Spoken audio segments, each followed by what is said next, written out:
I'd like to present the case of the prosecution of the King and Queen. First of all, it's really important that we reiterate the fact that the groups did not have contact with each other at all during their vigils or after their vigils. There was no communication between the groups about what experiences had been occurring in each location.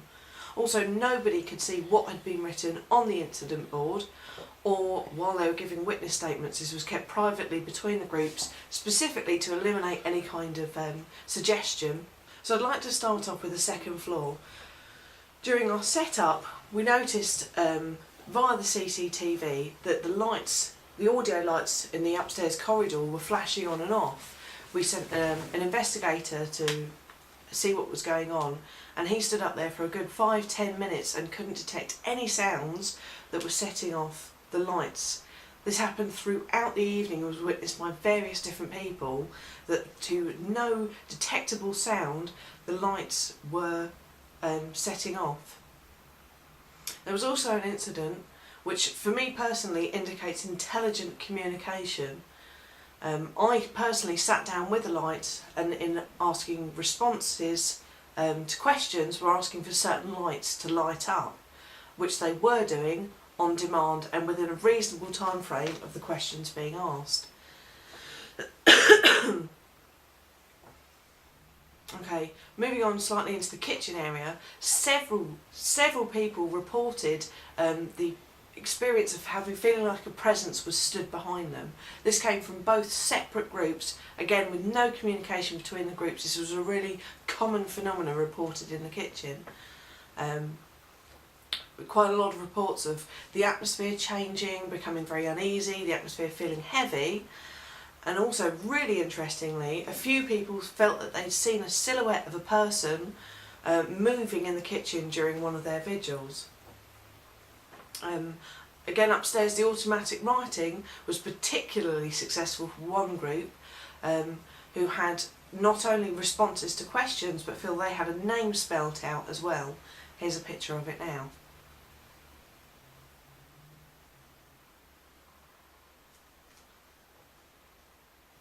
Okay, moving on to the ladies' toilets.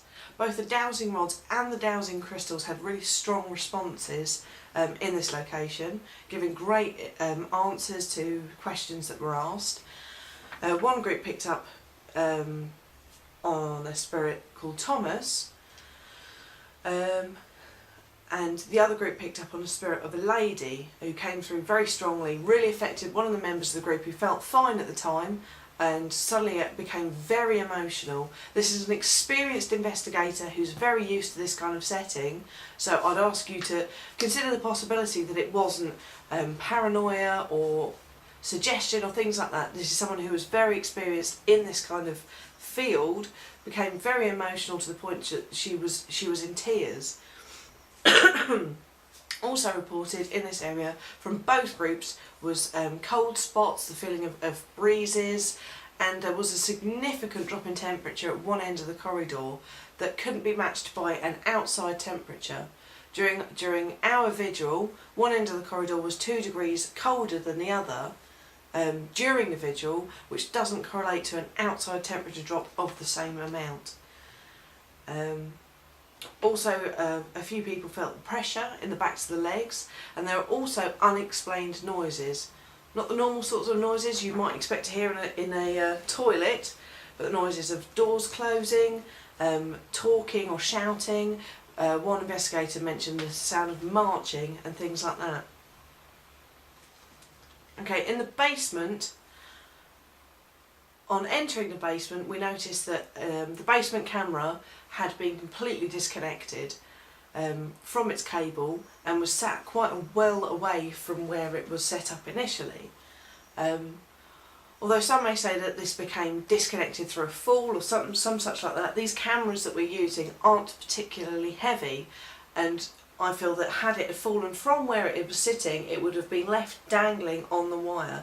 You have to tug quite hard to pull the cable apart in the fashion that it was, to a place that the cable was quite a way away from where the camera was.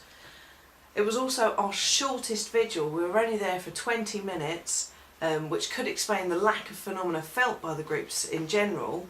But as we were leaving, it's very important that you note that the landlord felt very uneasy leaving the basement, and this is a man who spends a portion of every day down there in that location, hadn't felt anything uncomfortable down there before, but just as where a normal vigil would perhaps be getting going and showing some sort of results, we were leaving and he started feeling very uncomfortable.